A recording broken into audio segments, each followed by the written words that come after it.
We need to make sure that everyday people have access to good government service, that they have a voice that will represent them, that won't be asked to make decisions that don't benefit their community. And we need to make sure that we engage more people in our community to get involved in electoral politics. Right now, we have a lot of Latino representatives. Unfortunately, they don't always represent the interests of Latinos or working families. They often represent the interests of whoever put them in office.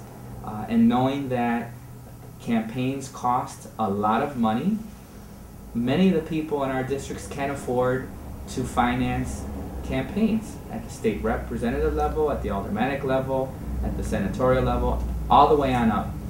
And so many elected officials become beholden to whoever is paying for that campaign. And in a district like the 21st District, where the overwhelming majority are working class, ordinary people, it's very difficult to elect people who will represent them, that live in the same neighborhood with them, and that will fight for their needs. The people who are at most need of employment right now are our teenagers and our young people from 17 to 30 years old. So we need to invest in them. We need to make sure that we have quality educational opportunities, workforce training, significant funding at the community college level so that young people who are not going off to four-year schools still have the opportunity to study a trade. And we need to truly just invest in a jobs program. The Put Illinois to Work program was hugely successful for our communities, for nearly 30,000 people who were employed during that nearly a year's time period. And when we put people to work, we stimulate the economy. And when we stimulate the economy, we actually create more employment for our community. So we need to do everything we can to try and put people back to work as soon as possible. We know that we're already behind in the Latino community when it comes to early childhood development. We don't have enough daycare centers or preschools even to deal with the number of young 0 to 5-year-olds that live in our community. So education is a serious issue. It's one of my biggest priorities, specifically since it is my background. It's what I've been doing for the past 15 years. And we know it's also the key to the success in the future of the Latino community. So when it comes to our children of immigrants having access to quality education, I will always be a champion for that cause. In terms of the DREAM Act, obviously we understand that immigration reform needs to happen at a national level, and states are now doing what they can, some good, a lot of them doing a lot of bad work and attacking the rights of workers and undocumented families. In many ways, Latinos and immigrant workers are the backbone, and they're still living in the shadows. It's not fair. It's not going to help our economy. So we need to do everything we can to make sure that we pass a comprehensive immigration reform at the national level, so that at the state level we can ensure that we protect the rights of workers, with or without papers. I am a proponent of a driver's license for undocumented in the state of Illinois, and I will do everything in my power, if elected, to make sure that that happens.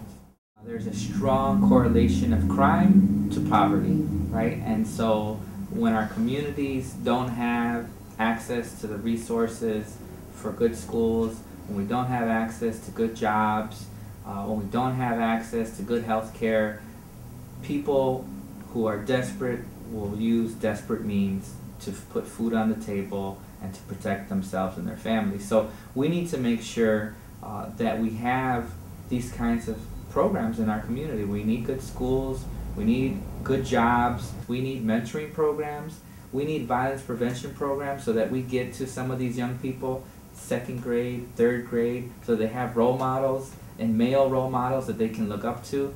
We need to make sure that they have summer jobs so that they're not on the streets when there's no school, getting involved in things that start off as silly, petty, but they end up becoming a lifestyle if we don't catch it early.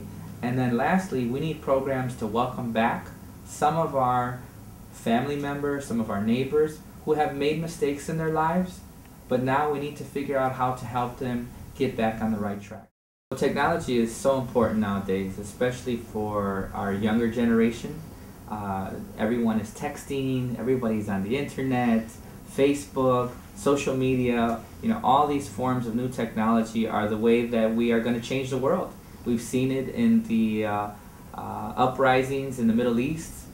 They can cause revolutions now, social media and technology, and we need to be able to tap into that technology in our own community so that we can make changes here in our own community as well. So we have to understand the importance of voting and how it impacts our everyday lives.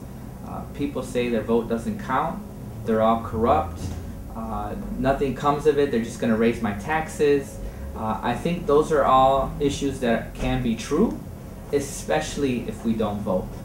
I think after the 2008 election, and we've seen how Obama's moved forward, people have become a little disillusioned in what they thought he could be. But that's part of the process. We have to understand that candidates are running on a platform that they are proposing, but once they get to government, there are a lot of other people that they have to work with. And in the United States Congress, right now, it is not controlled by the Democrats, so it's very difficult to pass legislation that we would see as favorable in our communities. And so we need to continue to not just vote, but we have to get engaged even after we vote. Voting, some of the values I've been raised with, voting is just the first thing you do. It's not the last thing you do. You vote, you always vote, but then you get involved in your community. You organize, you continue to hold your elected officials accountable. So after you vote Obama in, or we vote Rudy Lozano in for state representative, now we have to hold him accountable. Now we have to set up committees to see what he's going to do on health care, on education, on public safety, and in jobs. And I want to make sure that we engage our young people, not just in presidential elections, but in local elections. Why is it important to vote for a state representative? Because state representatives do two things. They pass and create laws at the state level, like licenses for undocumented workers, and they distribute the budget and our taxes. These are all things that are very important for our community, and they will help to improve our communities. But if we don't vote, I was always taught, you can't complain. Get involved. Voting is just one part of the process. You need to continue to be engaged at your school, at your workplace, at your church, and in your community, and make sure that you keep on fighting for the interests of yourself and everyone around you.